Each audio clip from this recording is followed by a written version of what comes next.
My name is Richard McDonald. I'm not a citizen of the United States and I'm not a U.S. citizen. What I am is a Californian. That is defined in the Federal Style Manual, Section 5.23, Title 8, Sections 1101A21. Also, everybody get your paper and pencil handy because I got a few things I want you to write down tonight. Write this down. Handbook of Elementary Law. 1939 by McGray, M-C-G-R-A-Y. And I'm going to read you just a little bit out of it. And you'll understand where the federal government is coming from, where the state government is coming from. This book was published in 1939. In 1941, right after this book was published, California changed their laws to comply with this book. They said, prior to 1939, it said everybody has a domicile. In 1941, they took it and said the word domicile out and replaced it with residence. Okay? Now listen what the law book says. The members of a state. A member of a state may be either a citizen occupying the status entitled citizenship, or he may be a resident alien occupying the status designated by the title residence. So when you have a residence, you are now occupying a specific title as a resident alien. And there's several court cases that say the same thing. U.S. v. Slater says the same thing.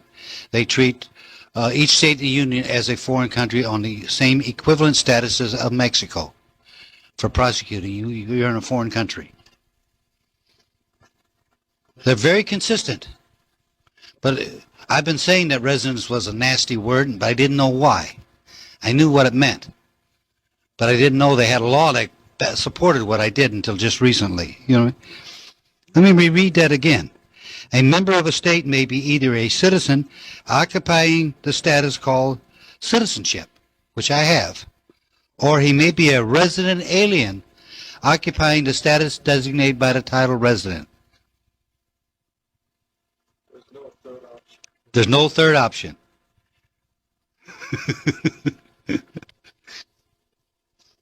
They knew exactly what they were doing when they put those words in there. So that's why everybody has a residence. I don't have a residence. I have a home. Certain keywords you must always use. You have a home. You have land. Don't have property. You have land. You have several different things. But one of the key things is that you don't use those nasty words. And why should we be state citizens? Because as a state citizen, you are sovereign. You have the absolute right to work if you know how to exercise it. You have the absolute right to do anything you want to do as long as you don't hurt somebody else. I can't hurt him, her.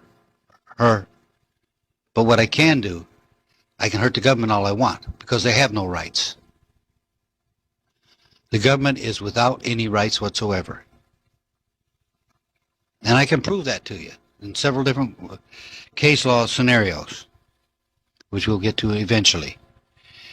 One of the key things I want to explain to you is that you can do it. How many people have read the paper last week about the deputy up in Ventura County suing because he's suing the county of Ventura because he wants the Social Security number taken off for maintaining false records? Okay? Can be done. There's a lady in Michigan right now that's suing the workplace. She went to work for this company, and she worked 5 months for this company without a Social Security number. Then they fired her. She has 3 different paycheck stubs with different Social Security numbers that they created and made up for her, which is a felony. So When you understand that's what she's doing. So her case is worth $100,000.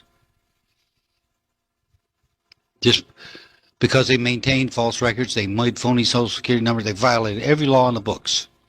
We got court cases that say this. Now, how well she carries it off, that's, I just heard about, so I'm just passing along to you that what information is available to you, okay?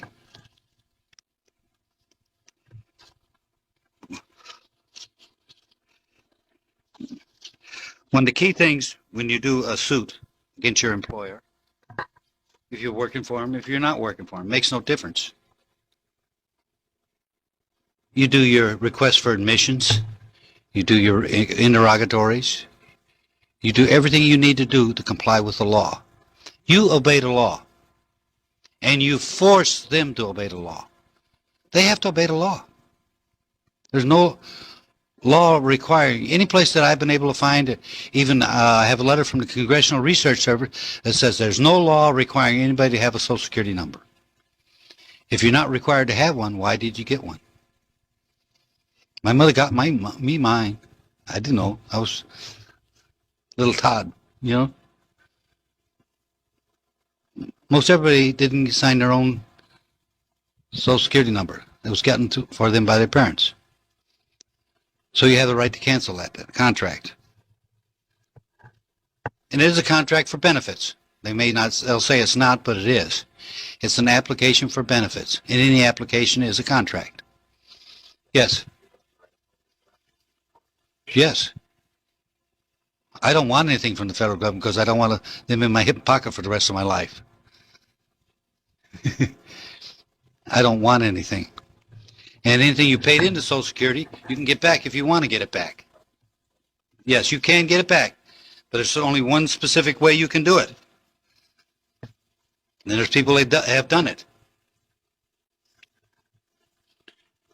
But you have to be prepared to go all the way. You don't start a battle and then turn tail and run at the last minute. You know what I mean? Just be prepared to move forward all the way down the line. You have to file in a court of claims. And then if you prevail at the court of claims, then you will automatically get all the income tax money since day one refunded back to you, plus interest. Because the government's wrote many letters stating if you don't have a Social Security number, you would have no taxable income. When you got your Social Security number, how many people were told you were giving up your sovereignty? How many people were told you're giving up all your rights? How many people were told that you were giving up your right of inheritance? How many people told you giving up the right to work to accept a privilege? You know what I mean? How many people were told that when you got your Social Security number, you're asking for government supervision?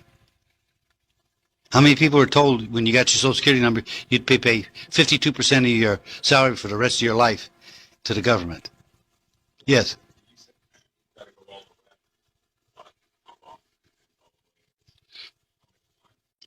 3 to 5 years, depending on how well. One guy in Florida did it. It took him 9 months.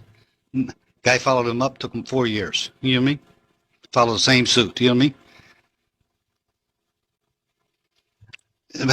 Depends on how you set your case up. You have to set them up. You do your letter writing campaign. You follow me, and you do this and you do that. You set them up so that you have all evidence on your side. And once you have them set up, then you can move forward.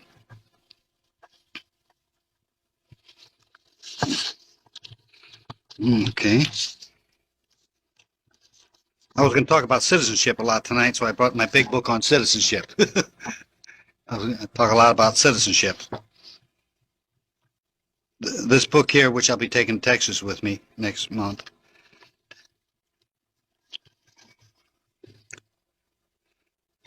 How many people have heard of the U.S. Constitution?